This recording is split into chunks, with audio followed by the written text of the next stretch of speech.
السلام علیکم ورحمۃ اللہ وبرکاتہ۔ نحمدہ ونصلی ونسلم علی رسولہ الکریم، اما بعد فاعوذ باللہ من الشیطان الرجیم، بسم اللہ الرحمن الرحیم۔ قال اللہ تعالی فی القرآن الکریم انک لعلی خلق عظیم۔ وقال النبی صلی اللہ علیہ وسلم بعثت لأتمم مکارم الاخلاق، صدق اللہ العظیم۔ ایک مرتبہ درود شریف پڑھ لیجیے۔ اللہم صلی علی سیدنا و مولانا محمد معدن الجود والکرم و آلہ وبارک وسلم۔ عزیزان گرامی، اللہ رب العزت نے اپنے بندوں کی ہدایت کے لیے جتنے بھی انبیاء کرام کو مبعوث فرمایا، اللہ رب العزت نے ہر نبی کو کوئی نہ کوئی معجزہ عطا فرمایا، اور کوئی نبی معجزے سے خالی نہیں آیا، اس لیے کہ معجزہ نبی کی نبوت اور رسالت پر دلیل ہوتا ہے۔ کسی نبی کو کتنے معجزے، کسی نبی کو کچھ معجزے، لیکن ہمارے اور آپ کے پیغمبر جناب احمد مجتبیٰ محمد مصطفیٰ صلی اللہ تعالی علیہ وسلم کو سراپا معجزہ بنا کر کے بھیجا۔ میرے آقا صلی اللہ علیہ وسلم از سر تا قدم مبارک سراپا معجزہ بن کر کے تشریف لائے۔ اللہ کے رسول صلی اللہ علیہ وسلم کا سب سے بڑا معجزہ قرآن ہے۔ دوسرا بڑا معجزہ معراج ہے، اور تیسرا بڑا معجزہ آقا کریم صلی اللہ علیہ وسلم کا خلق عظیم ہے۔ اللہ کے نبی صلی اللہ علیہ وسلم نے ارشاد فرمایا، بعثت لأتمم مکارم الاخلاق، میں لوگوں کے مکارم اخلاق کو پورا کرنے کے لیے مبعوث کیا گیا ہوں۔ ہمارے نبی صلی اللہ علیہ وسلم کو اللہ رب العزت نے وہ اخلاق حسنہ عطا فرمائے کہ جن سے متاثر ہو کر کے بڑے بڑے کٹر کافر جو اسلام اور مسلمانوں کی جان کے دشمن اور خون کے پیاسے تھے، وہ میرے آقا کے اخلاق حسنہ سے متاثر ہو کر کے داخل اسلام ہوئے۔ اکرمہ ابن ابی جہل، صفوان ابن امیہ، ان کے علاوہ اور بھی بہت سارے کٹر کافر جن کی تلواریں ہمیشہ اللہ کے نبی صلی اللہ علیہ وسلم کی مخالفت میں نیام سے باہر رہتی تھیں، لیکن جب وہ میرے آقا صلی اللہ علیہ وسلم کی بارگاہ سے قریب ہوئے اور اللہ کے رسول صلی اللہ علیہ وسلم کے اخلاق حسنہ کو دیکھا، تو وہ میرے نبی کی غلامی میں ایسے آئے کہ پہلے جو تلواریں مخالفت میں نیام سے باہر رہتی تھیں، اب وہی تلواریں موافقت میں ہمیشہ نیام سے باہر رہتی تھیں، اور آقا کریم صلی اللہ علیہ وسلم پر اپنی جان مال قربان کرنے کے لیے تیار ہو جاتے تھے۔ یہ سب برکتیں تھیں اللہ کے نبی صلی اللہ علیہ وسلم کے اخلاق حسنہ کی۔ اور ہمارے نبی صلی اللہ علیہ وسلم کے اخلاق و کردار ہی کی برکت سے اسلام پھیلا، نہ کہ تلوار کے زور پر اسلام پھیلا۔ بخاری شریف پہلی جلد صفحہ نمبر 67، باب دخول المشرک فی المسجد، کتاب الصلاۃ پر یہ حدیث پاک، اور اسی حدیث کو امام بخاری نے دوسری جگہ دوسری جلد کتاب المغازی صفحہ نمبر 627، باب وفد بنی حنیفہ و حدیث ثمامہ ابن اسال پر بیان کیا۔ حدیث پوری اس طرح ہے، فرماتے ہیں حدثنی عبداللہ ابن یوسف قال حدثنی اللیث قال حدثنی سعید ابن سعید انہ سمع ابا ہریرہ قال بعث النبی صلی اللہ علیہ وسلم خیلا قبل نجد فجاءت برجل من بنی حنیفة یقال له ثمامہ ابن اسال فربطوه بساریة من سوار المسجد فخرج إليه النبي صلى الله عليه وسلم فقال ما عندك يا سمامة؟ قال عندي خير، إن تقتلني تقتل ذا دم، وإن تنعم على شاكر، وإن كنت تريد المال فاسأل منه ما شئت يعطى. فتركه حتى كان بعد الغد فقال ما عندك يا سمامة؟ قال عندي خير، إن تنعم على شاكر. فتركه حتى كان بعد الغد فقال ما عندك يا سمامة؟ قال عندي ما قلت لك. فقال أطلق سمامة، فانطلق إلى نخل قريب من المسجد فاغتسل ثم دخل المسجد فقال أشهد أن لا إله إلا الله وأشهد أن محمد رسول الله. قال يا محمد صلى الله عليه وسلم والله ما كان على الأرض وجه أبغض إلي من وجهك فقد أصبح وجهك أحب الوجوه إلي. والله ما كان من بلد أبغض إلي من بلدك فقد أصبح بلدك أحب البلاد إلي. ووالله ما كان من دين أبغض إلي من دينك فقد أصبح دينك أحب الدين إلي. وإن خيلك أخذتني وأنا أريد بالعمرة فبشره رسول الله صلى الله عليه وسلم وأمره أن يعتمره. فلما قدم مكة قال قائل شبوت؟ قال لا، ولكن أسلمت مع محمد صلى الله عليه وسلم. فقال والله لا تأتيكم من اليمامة حبة حنطة حتى يأذن فيها النبي صلی اللہ علیہ وسلم. یہ پوری حدیث پاک ہوئی. اس حدیث پاک کا پس منظر اور ترجمہ سن کر کے آپ خود فیصلہ کریں کہ اسلام تلوار کے زور پر پھیلا ہے یا پھر اسلام میرے نبی کے کردار سے پھیلا ہے. اللہ کے رسول صلی اللہ علیہ وسلم نے جب بادشاہوں کو خطوط لکھے، جن بادشاہوں کو خطوط لکھے ان میں ایک بادشاہ سمامہ ابن اسال بھی تھا. قبیلہ حنفیہ کا باروع حکمران تھا. نجد کی دھرتی یمامہ کا حکمران تھا اور بہت بڑی اس وقت کی سپر پاور طاقت تھی یہ. اللہ کے رسول صلی اللہ علیہ وسلم نے سمامہ ابن اسال کے پاس بھی خط لکھا. جب اللہ کے رسول صلی اللہ علیہ وسلم کا خط مبارک سمامہ ابن اسال کے پاس گیا تو اس نے اللہ کے رسول صلی اللہ علیہ وسلم کے خط مبارک کے ساتھ بڑی بدتمیزی کی اور اللہ کے نبی صلی اللہ علیہ وسلم کا مبارک نامہ پھاڑ دیا اور ہمیشہ اسلام اور مسلمانوں کی جان کا دشمن اور آقا کریم صلی اللہ علیہ وسلم کے خون کا پیاسا، ہمیشہ اللہ کے نبی صلی اللہ علیہ وسلم کے قتل کرنے کی پلاننگ کرتا تھا اور اس پلان کو انجام تک پہنچانے کے لیے وقت کی تلاش میں رہتا تھا. حضور علیہ السلام کا سخت مخالف، اسلام اور مسلمانوں کا سخت مخالف. روایات میں آیا ہے کہ ایک مرتبہ یہ تلوار لے کر اللہ کے رسول صلی اللہ علیہ وسلم پر حملہ کرنے کے لیے آیا.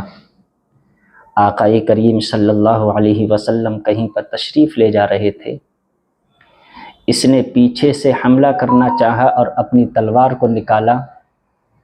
جب تلوار نکالی تو اس کے چچا نے فوراً اس کو روک دیا اور کہا سمامہ اگر تو نے ان پر حملہ کیا تو بہت سخت جنگ ہوگی، نہ جانے کتنے بچے یتیم ہو جائیں گے، کتنی عورتیں بیوہ ہو جائیں گی اور نہ جانے کتنے گھر اجڑ جائیں گے. اس لیے کہ جو لوگ ان کا کلمہ پڑھ کر کے مسلمان ہو گئے ہیں وہ اپنی جان، مال، اپنی اولاد سب کچھ ان پر قربان کرنے کے لیے تیار رہتے ہیں. اگر ان کو کچھ ہو گیا تو بہت شدید جنگ ہوگی، حالات بہت خراب ہو جائیں گے، اس لیے ثمامہ تو باز آ جا۔ اس وقت تو ثمامہ ابن اسال باز آ گیا، لیکن ہمیشہ اللہ کے رسول صلی اللہ علیہ وسلم کے قتل کے در پہ رہتا تھا۔ ایک مرتبہ حضور کے چند صحابہ کرام کو اس نے گرفتار کیا، اور گرفتار کر کے ایک تنگ کوٹھری میں اس نے بند کر دیا، اور پھر ایک ایک کر کے صحابہ کو بلاتا اور جانور کی طرح صحابہ کرام کو ذبح کر دیتا۔ بڑی بے دردی کے ساتھ صحابہ کرام کو اس نے قتل کیا، بڑی سفاکی کے ساتھ اس نے صحابہ کرام کو قتل کیا۔ جب اللہ کے نبی صلی اللہ علیہ وسلم کو اس کی خبر پہنچی تو میرے آقا صلی اللہ علیہ وسلم کے قلب مبارک پر بڑا صدمہ پہنچا کہ میرے صحابہ کو اتنی بے دردی کے ساتھ ثمامہ نے قتل کیا۔ تو اللہ کے رسول صلی اللہ علیہ وسلم نے صحابہ کرام کو بلایا اور فرمایا، صحابہ اب پانی سر سے اونچا ہو گیا ہے، اب جاؤ اور جا کر کے تمہیں ثمامہ جہاں کہیں بھی ملے اس کو گرفتار کر کے لے آؤ۔ بعث النبی صلی اللہ علیہ وسلم خیلا قبل نجد فجاءت برجل من بنی حنیفہ یقال له ثمامہ ابن اسال۔ اللہ کے نبی نے صحابہ کرام کی ایک ٹکڑی کو بھیجا اور فرمایا جہاں بھی ثمامہ ملے کسی بھی طرح سے اس کو گرفتار کر کے لے کر کے آؤ۔ چنانچہ صحابہ کرام کی ایک گھوڑ سوار جماعت نجد کی دھرتی یمامہ پر گئی اور کسی بھی طرح سے ثمامہ ابن اسال کو صحابہ کرام نے گرفتار کیا، گرفتار کر کے مسجد نبوی میں لے کر کے آئے اور مسجد نبوی کے ستون سے ثمامہ ابن اسال کو باندھ دیا۔ فربطوہ بساریۃ من سوار المسجد فخرج الیہ النبی صلی اللہ علیہ وسلم فقال ما عندک یا ثمامہ۔ اب جب ثمامہ ابن اسال کو مسجد نبوی کے ستون سے باندھ دیا تو پھر صحابہ کرام نے آقا کریم صلی اللہ علیہ وسلم کو اطلاع دیا، رسول اللہ ثمامہ گرفتار کر لیا گیا ہے اور مسجد نبوی میں ستون سے بندھا ہوا ہے۔ اللہ کے رسول صلی اللہ علیہ وسلم ثمامہ ابن اسال کے پاس تشریف لائے۔ میرے آقا نے دیکھا کہ ثمامہ ابن اسال ستون سے بندھا ہوا ہے، یہ وہی ثمامہ جو میرے نبی کی جان کا دشمن، خون کا پیاسا تھا۔ جانثار صحابہ کو بڑی بے دردی کے ساتھ، سفاکی کے ساتھ اس نے قتل کیا تھا۔ اللہ کے رسول صلی اللہ علیہ وسلم ثمامہ کے پاس تشریف لائے۔ میرے نبی نے ارشاد فرمایا، ما عندک یا ثمامہ، بولو ثمامہ تمہارے ساتھ کیا برتاؤ کیا جائے، کیا معاملہ کیا جائے، بتاؤ تمہارے پاس کوئی عذر ہے کیا، بولو تمہارے ساتھ کیا معاملہ کیا جائے، تم وہی ہو نا جو میری جان کے دشمن اور خون کے پیاسے تھے، تم وہی ہو نا جنہوں نے میرے خط کے ساتھ بڑی بدتمیزی کی، تم وہی ثمامہ ہو نا کہ جنہوں نے میرے صحابہ کو بے دردی کے ساتھ قتل کیا، بولو تمہارے پاس کوئی عذر ہے۔ تو عرض کی عندی خیر، عرض کی یا رسول اللہ، اے پیغمبر اسلام میرے پاس بھلائی ہے۔ اللہ کے رسول صلی اللہ علیہ وسلم نے فرمایا کیا؟ تو اس نے 3 آپشن اللہ کے نبی صلی اللہ علیہ وسلم کے سامنے رکھے۔ اس نے عرض کی، ان تقتلنی تقتل ذا دم، اگر آپ مجھے قتل کریں تو یقیناً میں قتل کیے جانے کے لائق ہوں، اس لیے کہ میں نے آپ کے خط کے ساتھ بدتمیزی کی، آپ کے قتل کے پلان میں رہتا تھا اور آپ کے صحابہ کو بے دردی کے ساتھ قتل کیا۔ میں آپ کی جان کا دشمن اور خون کا پیاسا تھا، میں آپ کا دشمن، اور ظاہر سی بات ہے جب کوئی اپنے اتنے کٹر دشمن پر قابو پا جائے تو وہ قتل کر سکتا ہے۔ تو اگر آپ ان تقتلنی تقتل ذا دم، اگر آپ مجھے قتل کریں تو میں قتل کیے جانے کے لائق ہوں۔ دوسرا آپشن، وَإِن تُنْعِمْ تُنْعِمُ عَلَى شَاكِرٍ، اگر آپ مجھے احسان کر کے چھوڑ دیں تو میں آپ کا ہمیشہ شکر گزار رہوں گا، احسان فراموشی کبھی بھی نہیں کروں گا۔ وَإِن كُنْتَ تُرِيدُ الْمَالَ فَاسْأَلْ مِنْهُ مَا شِئْتَ يُعْطَى، اور اگر آپ کو کچھ مال چاہیے اور مال کے عوض آپ مجھے چھوڑنا چاہیں تو آپ زبان کھولیں، جتنا مال آپ کہیں گے اتنا مال آپ کے قدموں میں ڈھیر لگا دیا جائے گا۔ اور یاد رکھیے یہ ثمامہ ابن اسال اتنا مالدار اور ایسا باروغ بادشاہ تھا کہ مکے میں جتنا بھی غلہ آتا تھا سب ثمامہ ابن اسال کے ذریعے ہی سے آتا تھا۔ مکے میں جتنا بھی گندم، گیہوں، جو وغیرہ آتا تھا راشن، وہ ثمامہ ابن اسال کے ذریعے ہی سے ان دنوں میں آتا تھا۔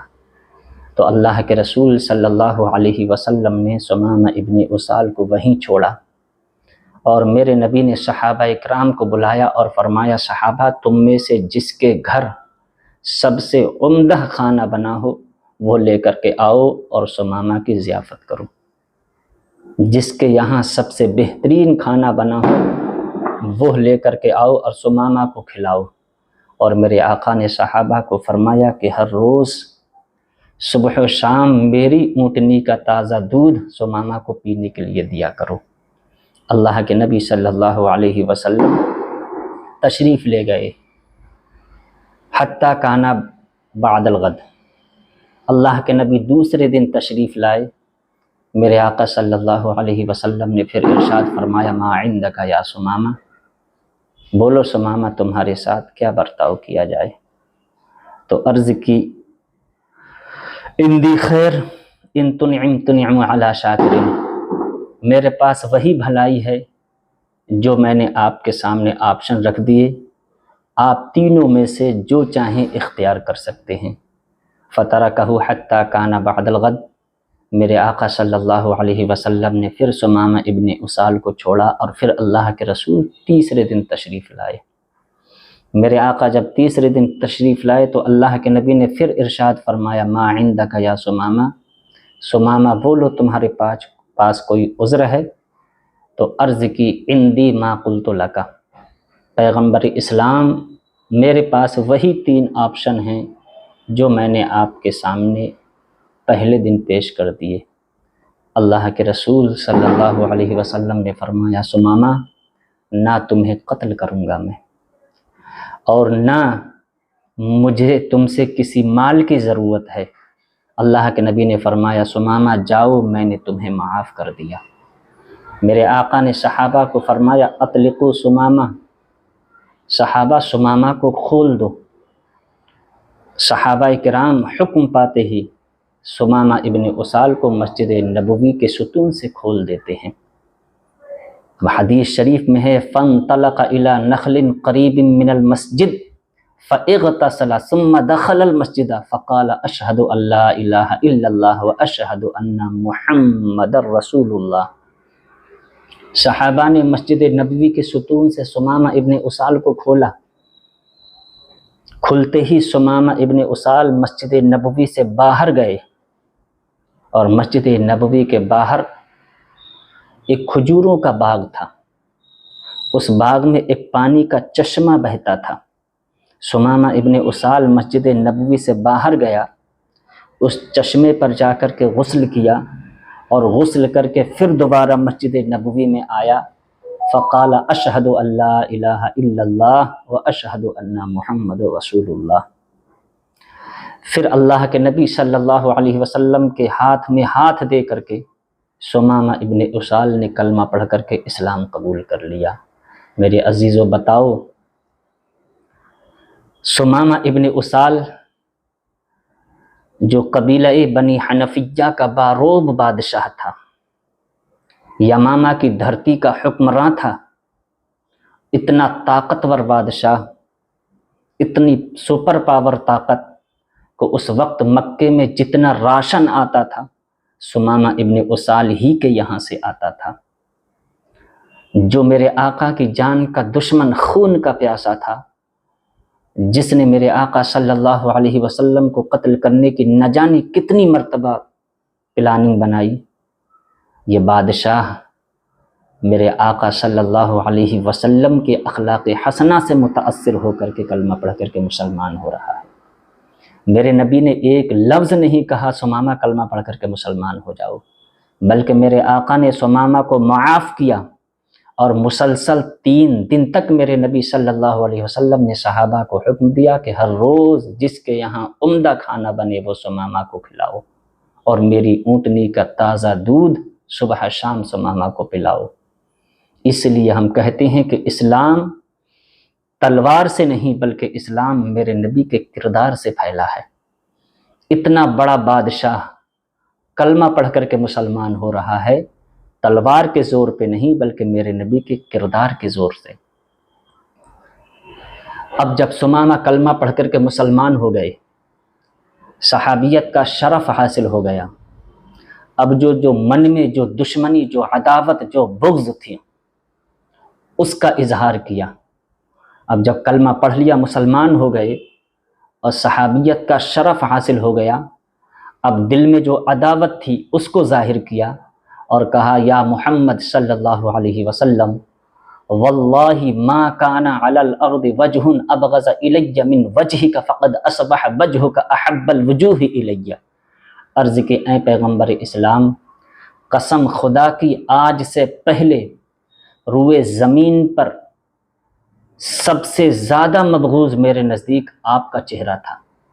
میں جس چہرے سے سب سے زیادہ نفرت کرتا تھا وہ آپ کا چہرہ تھا، لیکن اس وقت حالت کیا ہے؟ فقد اصبح وجہک احب الوجوہ الی۔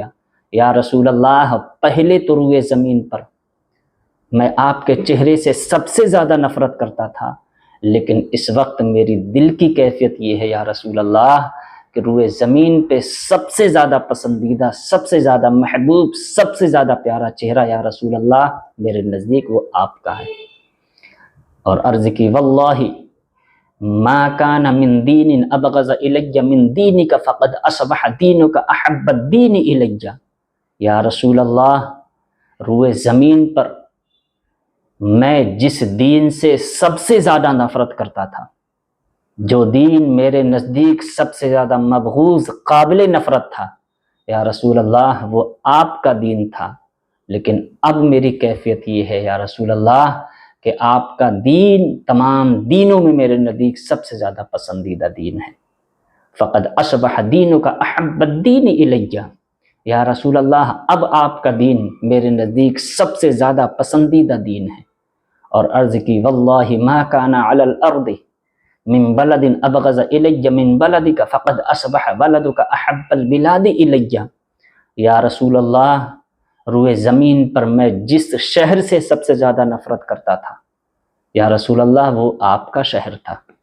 شہر مدینہ سے مجھ کو بہت نفرت تھی، اس لیے کہ میں آپ کی جان کا دشمن، آپ کے خون کا پیاسا تھا۔ میں مسلمان اور اسلام کو صفحے ہستی سے مٹانا چاہتا تھا، اور اس شہر میں آپ رہتے تھے، اس لیے مجھے یہ شہر سب سے زیادہ قابل نفرت تھا۔ میں سب سے زیادہ اس شہر سے نفرت کرتا تھا، لیکن فقد اصبح بلدک احب البلاد الی۔ یا رسول اللہ، اس وقت میری کیفیت یہ ہے کہ میرے نزدیک آپ کا شہر، شہر مدینہ سب سے زیادہ محبوب ہے، سب سے زیادہ پیارا شہر میرے نزدیک وہ آپ کا ہے۔ عرض کی وَإِنَّ خَيْلَكَ أَخَذْتَنِي۔ یا رسول اللہ، میں عمرہ کرنا چاہتا ہوں۔ انا اريد بالعمرہ۔ یا رسول اللہ، مجھے اب اجازت عطا فرمائیں، میں عمرہ کرنا چاہتا ہوں۔ اللہ کے نبی صلی اللہ علیہ وسلم پر کلمہ پڑھ کر کے مسلمان ہو گئے، صحابیت کا شرف حاصل ہو گیا۔ اب عرض کی اب میں عمرہ کرنا چاہتا ہوں۔ میرے آقا صلی اللہ علیہ وسلم نے عمرے کی بشارت مبارکبادی پیش کی۔ فبشرہ وامرہ ان یعتمر۔ اللہ کے نبی صلی اللہ علیہ وسلم نے بشارت دی اور فرمایا جاؤ عمرہ کرو۔ اب سمامہ ابن اسال مدینہ شریف سے مکہ عمرہ کرنے کے لیے آتے ہیں۔ جب مکے میں آئے اور جب یہ بات لوگوں میں پھیلی کہ سمامہ جو جان کا دشمن، خون کا پیاسا تھا، جو اسلام اور مسلمانوں کو مٹانے کی کوشش میں لگا رہتا تھا، وہی سب سے بڑا بادشاہ کلمہ پڑھ کر کے مسلمان ہو گیا، اسی نے نبی کا دین قبول کر لیا، سمامہ ابن اسال مسلمان ہو گیا تو ہر طرف ہاہاکار مچ گئی، ہر طرف شور مچ گیا۔ سمامہ ابن اسال جب عمرہ کرنے کے لیے مکے میں آئے تو مکے میں آپ کے قبیلے کے کچھ لوگ سمامہ ابن اسال کو ملے اور سمامہ ابن اسال سے کہا، سمامہ تم بے دین ہو گئے ہو، تم نے اپنے باپ دادا کے دین کو چھوڑ دیا ہے۔ فلما قدم مکہ قال له قائل اصبوت، جب مکے میں آئے عمرہ کرنے کے لیے تو کہا کہ تم بے دین ہو گئے، تم نے اپنے باپ دادا کا دین چھوڑ دیا، تم نے مسلمانوں کا دین قبول کر لیا۔ تو حضرت سمامہ ابن اسال نے کہا، قال لا ولکن اسلمت مع محمد صلی اللہ علیہ وسلم، کہا نہیں، میں اب بے دین نہیں ہوا ہوں بلکہ اب مجھے دین ملا ہے، مجھے دین، حقیقی دین اب ملا ہے مجھے، آج تک میں بے دین تھا، اب میں دین والا ہوا ہوں اور میں نبی پر کلمہ پڑھ کر کے نبی کا دین قبول کر کر کے صاحب دین اب بنا ہوں۔ لیکن لوگوں نے بہت لعن طعن کیا کہ سمامہ ہمیں تم پر بہت بھروسہ تھا، تم ہی کلمہ پڑھ کر کے مسلمان ہو گئے، تم نے اپنے باپ دادا کا دین چھوڑ دیا، تم ہی بادشاہ تھے، اپنے قبیلے کے حکمراں تھے اور تم ہی مسلمان ہو گئے۔ جب زیادہ لعن طعن کیا تو میں نے شروع میں کہا تھا کہ مکے میں جتنا راشن آتا تھا، جتنا گندم اور جتنا گیہوں آتا تھا، وہ سارا کا سارا سمامہ ابن اسال کے ذریعے سے آتا تھا۔ جب مکے والوں نے زیادہ لعن طعن کیا اور آقا کریم صلی اللہ علیہ وسلم کی شان میں گستاخیاں کی سمامہ ابن اسال کے پاس، تو مکے میں کھڑے کھڑے وہیں پر لوگوں کے سامنے سمامہ ابن اسال نے کہا، واللہ لا تأتیکم من الیمامۃ حبۃ حنطۃ حتیٰ یأذن فیہا النبی صلی اللہ علیہ وسلم۔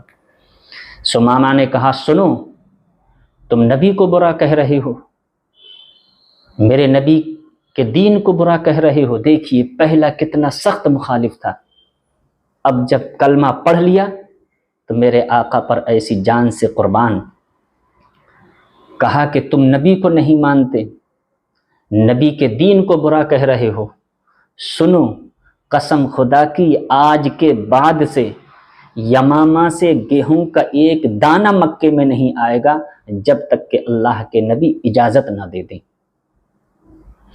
سمامہ ابن اسال نے مکے سے واپس جا کر کے سب سے پہلا کام یہ کیا کہ مکے میں جتنا غلہ آتا تھا وہ غلہ دینا بند کر دیا، غلہ بھیجنا بند کر دیا، راشن بھیجنا بند کر دیا۔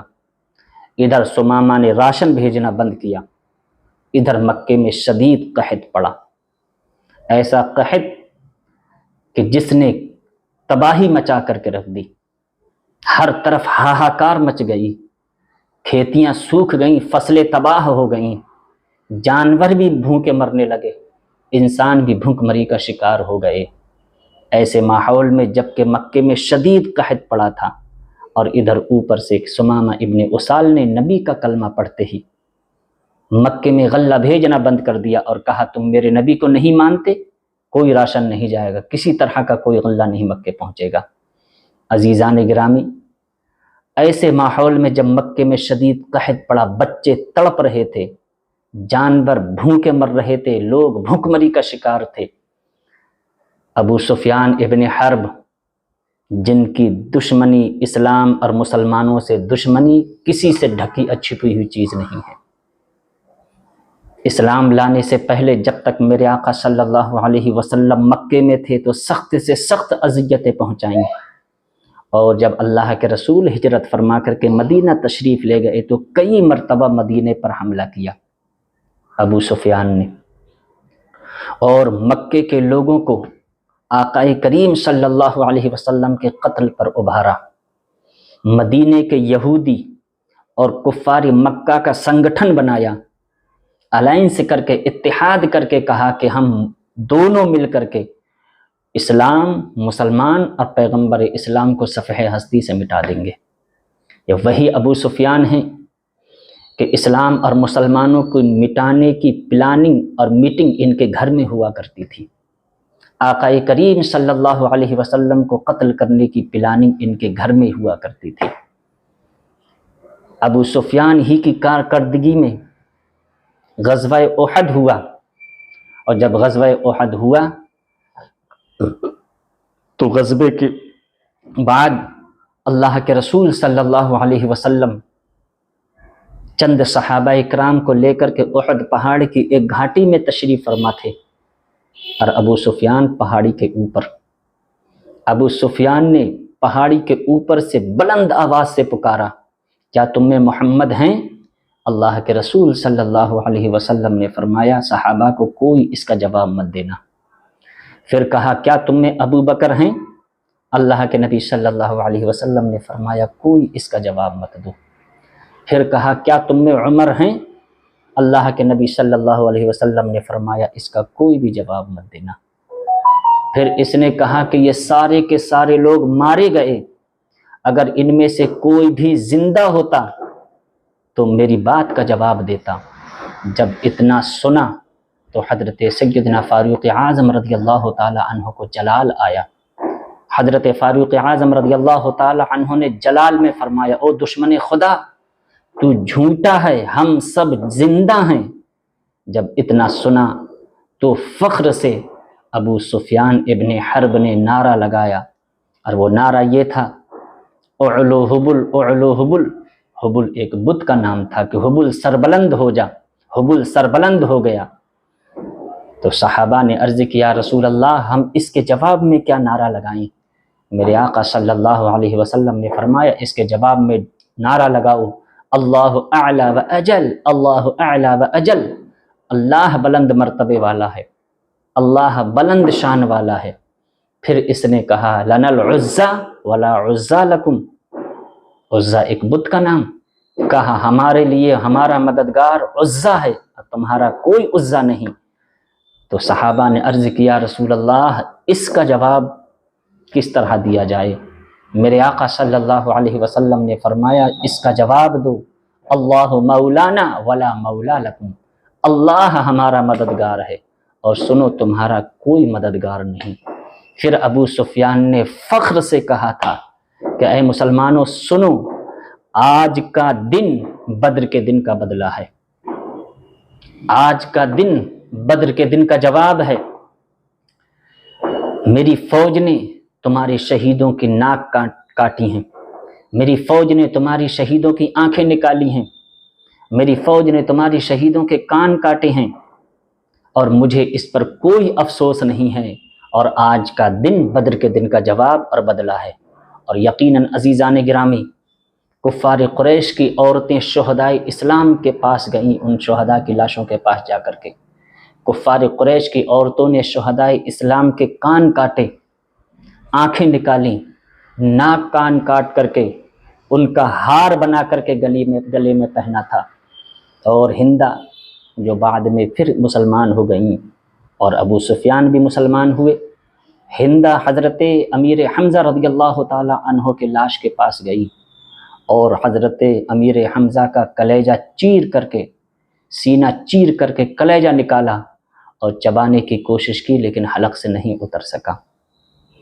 حضرت انس ابن نضر کی لاش کے 2 ٹکڑے کر دیے، عبداللہ ابن جہش کے جسم کو 2 حصوں میں تقسیم کر دیا۔ میرے آقا صلی اللہ علیہ وسلم کا دندان مبارک شہید ہوا، میرے آقا کی داڑھی مبارک خون سے تر ہو گئی تھی۔ یہ سب کچھ ابو سفیان کی کارکردگی میں ہوا، کچھ دن پہلے یہ سب کچھ ہوا تھا اور فوراً قحط پڑ گیا۔ آپ ذرا غور کیجئے میرے آقا صلی اللہ علیہ وسلم کا اخلاق غیروں کے ساتھ کتنا بہترین تھا۔ اللہ رب العزت نے میرے آقا صلی اللہ علیہ وسلم کے سینے میں انسانیت کا کتنا درد رکھا تھا۔ ابو سفیان جس نے کوئی بھی کسر نہیں چھوڑی تھی دشمنی میں، کچھ دن پہلے یہ سب کچھ ابو سفیان کی کارکردگی میں ہوا، اور جب مکے میں قحط پڑا اور قحط پڑنے کے ساتھ ہی سمامہ ابن اسال نے کلمہ پڑھتے ہی مکے میں غلہ بھیجنا بند کر دیا، اور جب ہر طرف تباہی مچی، لوگ بھوک مری کا شکار ہو گئے، بچے تڑپ رہے تھے، بچیاں سسک رہی تھیں، جانوروں کے تھن خشک ہو گئے تھے، ماؤں کی چھاتیوں میں دودھ نہیں تھا، اور ادھر ثمامہ ابن اسال نے غلہ بھیجنا بند کر دیا۔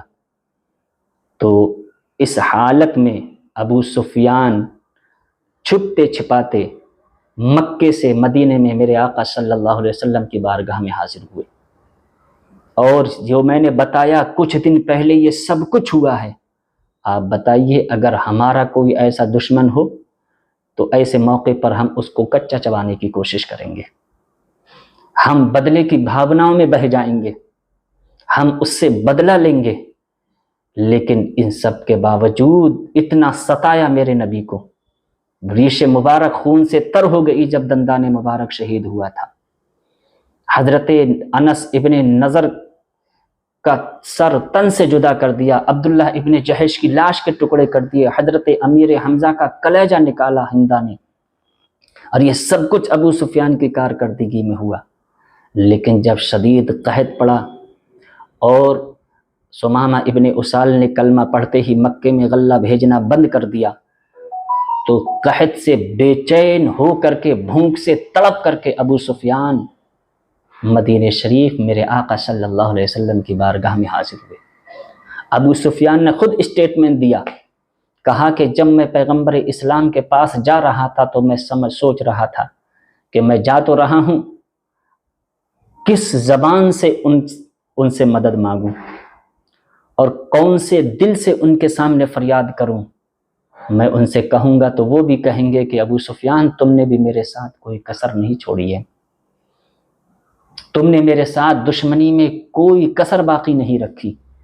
لیکن ابو سفیان کہتے ہیں جب میں گیا پیغمبر اسلام کے پاس مدینے میں، چھپتے چھپاتے مکے سے مدینے پہنچ گیا، اور میں نے جا کر کے کہا اے پیغمبر اسلام، ثمامہ ابن اسال نے آپ کا کلمہ پڑھتے ہی مکے میں غلہ بھیجنا بند کر دیا ہے، اور مکے میں شدید قحط پڑ گیا ہے، لوگ بھوک مری کا شکار ہو رہے ہیں، بچے تڑپ رہے ہیں، جانوروں کے تھن خشک ہو گئے ہیں، کھیتیاں تباہ ہو گئی ہیں، فصلیں سوکھ گئی ہیں، کچھ بھی کھانے کو نہیں ہے۔ ابو سفیان کہتے ہیں میری گردن جھکی ہوئی تھی شرم کے مارے کہ یہ وہی پیغمبر اسلام ہیں کہ جن پر مکے والوں نے پتھر برسائے، جن کے راستے میں کانٹے بچھائے، نماز کی حالت میں جن کی پشت پر اوجھڑی ڈالی گئی، اور غزوہ احد میں میں نے ان کے اور ان کے صحابہ کے ساتھ کیا نہیں کیا۔ کہتے ہیں میں نظر جھکا کر کے، سر جھکا کر کے یہ ساری باتیں کہہ رہا تھا کہ بچے تڑپ رہے ہیں، بچیاں سسک رہی ہیں، ثمامہ ابن اسال نے آپ کا کلمہ پڑھتے ہی مکے میں غلہ بھیجنا بند کر دیا ہے۔ کہتے ہیں میں نے نظر اٹھائی تو میں نے دیکھا کہ پیغمبر اسلام کی آنکھوں سے آنسو جاری تھے۔ میرے عزیزو، یہ ہے انسانیت کا درد۔ میرے آقا صلی اللہ علیہ وسلم نے اپنے سینے میں انسانیت کا درد پالا۔ یہ کون ابو سفیان کہ جن کے گھر میں میرے نبی کو قتل کرنے کی میٹنگ ہوتی تھی، اسلام مسلمانوں کو مٹانے کی پلاننگ ہوتی تھی، لیکن جب میرے نبی کی بارگاہ میں حاضر ہوئے تو اللہ کے رسول صلی اللہ علیہ وسلم کی آنکھوں سے آنسو جاری ہیں۔ ابو سفیان کہتے ہیں میں نے پیغمبر اسلام کی آنکھوں سے جب آنسو ٹپکتے ہوئے دیکھے تو میں اور رونے لگا۔ پیغمبر اسلام نے اسی وقت رقہ منگوایا، اور فوراً رقہ منگوا کر کے لکھا اے ثمامہ، تجھے تیرا نبی حکم دیتا ہے، پہلے تو مکے والوں کو جتنا غلہ دیتا تھا اب تجھے تیرے نبی کا حکم ہے اس سے دگنا غلہ فوراً مکے والوں کے لیے بھیج دے۔ اور پھر وہیں کھڑے کھڑے میرے آقا صلی اللہ علیہ وسلم اپنے دونوں دست نبوت کو اٹھا کر کے دعا کرتے ہیں اے اللہ، مکے کی خشک سالی کو ختم فرما کر کے خوشحالی عطا فرما دے، مکے کی قحط سالی کو ختم فرما دے، مکے کو خوشحالی عطا فرما دے، مالک و مولا مکے کی فصلوں کو سرسبز و شادابی عطا فرما دے، مالک و مولا مکے میں برکتیں عطا فرما دے۔ ابو سفیان کہتے ہیں جب یہ خط لکھا کہ ثمامہ تجھے تیرا نبی حکم دیتا ہے، پہلے تو جتنا غلہ بھیجتا تھا اس سے دگنا غلہ اب بھیج دے۔ ابو سفیان کہتے ہیں جب میں واپس ہو رہا تھا تو میں دل میں محسوس کر رہا تھا کہ یہ پیغمبر اسلام ہیں کہ جن کے دل میں کتنا انسانیت کا درد ہے۔ کہ ہم لوگوں نے ان کے ساتھ کیا نہیں کیا، لیکن جب ان کی بارگاہ میں فریاد لے کر کے پہنچے ہیں تو فوراً خط لکھا ہے کہ ثمامہ پہلے سے دگنا غلہ بھیج دے۔ تو عزیزان گرامی، یہ میرے آقا صلی اللہ علیہ وسلم کے اخلاق حسنہ تھے کہ اللہ کے رسول صلی اللہ علیہ وسلم نے اپنے اخلاق حسنہ کو اپنی جان کے دشمن، خون کے پیاسوں کے سامنے پیش کیا، تو وہ لوگ میرے آقا صلی اللہ علیہ وسلم کے اخلاق حسنہ سے متاثر ہو کر کے میرے آقا کی غلامی میں آئے، اور جن کی تلواریں پہلے دشمنی میں نیام سے باہر رہتی تھیں، اب میرے نبی کے اخلاق حسنہ سے متاثر ہو کر کے نبی کی غلامی میں آئے، تو ایسی غلامی قبول کی کہ اب ان کی تلواریں ہمیشہ میرے آقا کی حمایت اور موافقت میں نیام سے باہر رہتی تھیں۔